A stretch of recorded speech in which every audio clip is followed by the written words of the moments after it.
Okay, hello. So, welcome back to my channel, KevinMC. This is me, Kevin, and today you're watching another video on this. So, this is the MInolta HI-Matic E. I'm sure this is not in focus. Let me go pull this camera backwards a bit, yeah? And then let's pull this up a little bit. Hopefully that'll help. Let me try zooming this thing in. I'm using this normal combo with the Untitled lens here, but I'm not sure why it's not focusing. So yeah. So this is the HI-Matic E, which has a 40mm f1.7 lens, which essentially is gonna be one of the Yashica GX competitors. So let me go take out my GX lens, yeah. My GX is right over here. One of these is the GX, and my GX lens is right over here. Let me go find it, yeah. This might be it. No, it's the CC one. Let me find the GX. Here we go, yeah. So this essentially was MInolta's answer to Yashica's GX, not the CC, yeah. So the Yashica GX here is quite badly torn to pieces because it does not work. So this is the lens of the GX right here, yeah. I've converted this guy to Sony E mount, and now it does work on Sony cameras like my Sony a6400. I was gonna buy this thing to convert to Sony E mount when I found out that actually the lens has no aperture ring. See, like this thing has an aperture ring over here, yeah. Wait, fuck this cap, man. Like over here, yeah. See the aperture ring. The CC one is still in construction, on the way, but it also has an aperture ring. This does not have an aperture ring because this thing is an automatic camera, which means you just focus and everything else is done by the camera itself. No metering manually or something like that. You do not need to do any of that. You only need to like focus and shoot. This is the what you call this thing. Wait, let me go put this body away, yeah? So first let's start from the front, yeah? So the front, you see this CDS meter thingy, which essentially meters the light for you. So if you put your palm here, it's gonna like register the light, unlike some other rangefinders where they meter the light from the top, like over here, like the Yashica GT, GSN, GTN, and GS, I believe, yeah. So those things have a meter over here, which means that if you have an ND filter or something like that, yeah, you're gonna be metering without the ND filter in, like, compensated for that. So then this, you have this like aperturing over here. Then what the fuck? This is not an aperture ring. This thing's an ASA ring. So it's like film speed. You set the film speed and don't touch it anymore, because if you touch the film speed, then you're probably gonna underexpose or overexpose your newer shots, yeah. So while you have film in here, set the speed and leave it as is. Then you have these settings over here on the bottom, yeah, which have like these letters. Let me go see if they're actually in focus. They are. Okay, so A, B, C, D, E means that, like, if you're shooting close subjects with a flash, set this thing to A.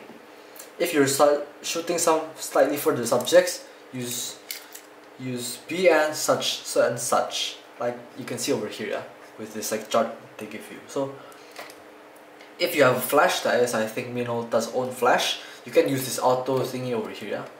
But if you don't have anything else, or you have a manual flash, use this thing right here. There you go. So this thing is a hardly used copy, I believe, yeah. Because if you look at the lens itself, it's pretty cool and nice. Nothing too bad with the lens itself. No fungi actually this time, so I did not have to open the camera up. Only thing that's wrong with this thing is the timer. So let me go show you, yeah. This, clock the timer, and wait for it. It's stuck. So it's like here, it's like gear which is like sort of flopping around in the timer, which you have to like play with to get it to like spin again.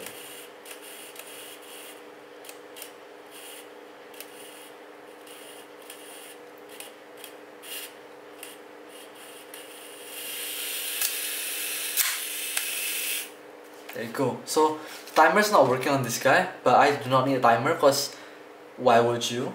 This thing is a rangefinder, and rangefinders are good for one person to operate and nothing else. So what you wanna do also is focus, yeah. So your focusing is done with a rangefinder right here, yeah.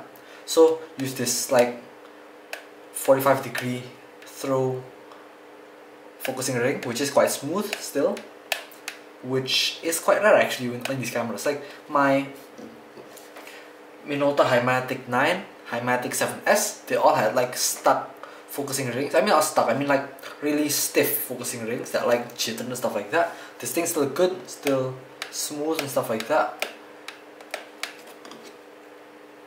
Comparable to my newly greased like Yashica CC or my newly greased Yashica, I mean that's a GX, yeah, and also my newly greased Yashica CC. These are like comparable in smoothness, which is quite cool actually, seeing that this thing's not been CLA'd by me. The viewfinder has some fungi in it, in like the most front bit over here, yeah? But I don't really care because why would you? Like the VF is useless apart from like seeing your image and focusing, and it still does both of those things really well. Like let me go show you, yeah. So let me pull this camera up slightly. Not sure you can see it, yeah. Oh shit, I scratched my... Did I? No, I didn't. I didn't scratch my Zenitar. Okay, so let me try see.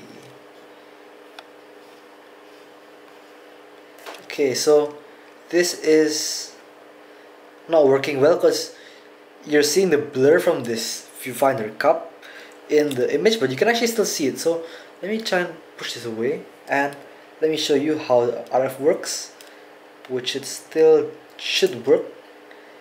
It works better in person, yeah, like when you see it from your eye, because using this RF on, like, I mean via this A6400 screen is not very good. I can't do it, but in real life this thing is quite good still very much usable for a camera of this age and this type. Okay, next what you have, so you have the focusing done, then you have these two windows which are the rangefinder done, this auto manual speed thingy done. This thing has this like pull thingy, but it does not pull up like some other cameras, yeah, like this. Let me go show you, yeah. So this is the Yashica GX, it pulls up right here, yeah. This thing is the Yashica 235cc, it also does pull up like this. And this does not pull up, so it only like pulls this far. And it goes back down here. So you insert the film in this thing, not like in your Yashica where you just drop it in and lock it in with this guy, then put it in. Or like in this 235cc where you put the film in, lock it in, pull it over and close your back and you're done. This, you have to slot it in from the bottom like this, yeah, slot it in. Then hold the film in like this while you're pulling it in. And then you gotta like fiddle with it till it goes in here. Then try to pull it a little bit like this until it locks on. Then when you're sure it locks on, close the back in. Then you're done. And this thing also doesn't want to fire without any batteries, yeah, so you have to make sure you have batteries in here. I've bought this like 10 pieces of like LR44 batteries right here, because the minimum you can buy from the shop over here is 10 like batteries, so that's what I bought, and it does work with these batteries quite well. I've opened the bottom and this thing has no corrosion at all in this whole battery compartment. So, and also the wires have no corrosion at all. So this is one of the better examples, I'd say, in like condition wise. Also, if you look at the back, yeah, this thing has like quite minimal wear in like the rails over here. Let me go show you actually. So let me go see if this is in focus. I'm pretty sure it is. So usually in a camera that's worn down, yeah, you can see like in the in the fucking hell. Wait, this is not very worn down actually.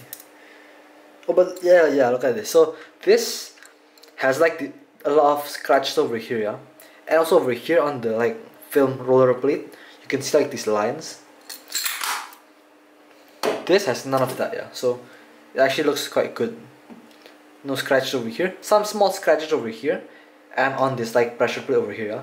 Which means that this thing has been used, but not crazily used like one of my GX or CC cameras.